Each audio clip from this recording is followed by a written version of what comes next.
Kathrine's surrogacy journey. It's been a little bit, but we finally have the contract signed. It took a while, and it didn't take the full 6 weeks like they tell you it can take, but it did take a little bit of time. But we did have to read it like a dozen times, and we came across a few clauses that seemed like they were left in there for other people, and the lawyer was like, oh, by the way, we met the lawyer over the phone, and the lawyer was really nice, knowledgeable, knew everything. I mean, I feel like it was going through it, you're just like, oh, I want to be done with this part. I'm glad it's over. Yeah, we're glad it's over.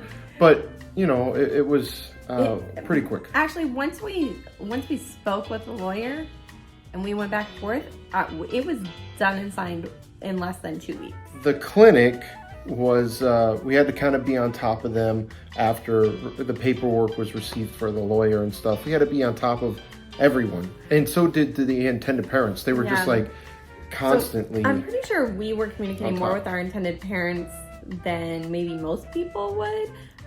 But we have a group chat, so we were very much like, okay, I got this. They responded right back. We're like, okay, we just saw the email. We're signing it now. But once part of our problem is that when everything was signed, the contract, the people from the agency were all out of town for a few days. Everyone left. We were just kind of stuck waiting in limbo. The clinic couldn't give us a calendar because the agency wasn't able to send everything over. But once they did, and we were on top of everybody, all 4 of us. But once we did, they sent us a calendar. Like right away. Yeah, really quick.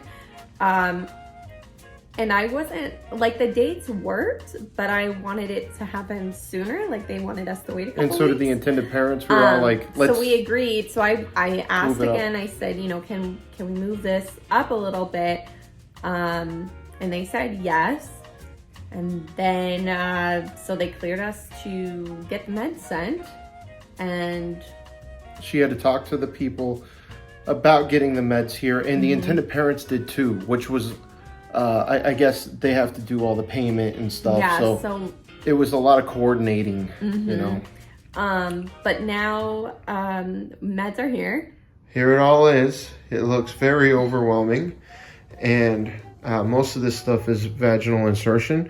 However, we do have... There's a lot of needles. A lot of needles. Progesterone.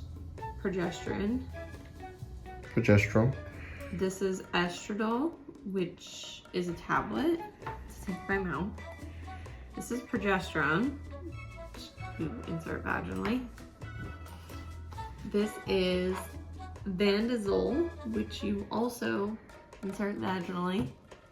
And then there's another one that you insert vaginally. Yeah, in the fridge. That's day before transfer. Nice. Well, we got it all. Oh, and what's that called? Luprodil? Yeah, Rupidol. A little intimidating, right? As you saw. I'm not a shot person, and there's a lot of shots and a lot of vaginal things. You could tell she was really almost unhappy when she saw it. It's just a lot. It's intimidating. I knew what I was getting into, but when you actually see all those needles and all those vaginal suppositories sitting in front of you, you're like, okay, this is wow. It's gonna be okay. So we officially start tomorrow.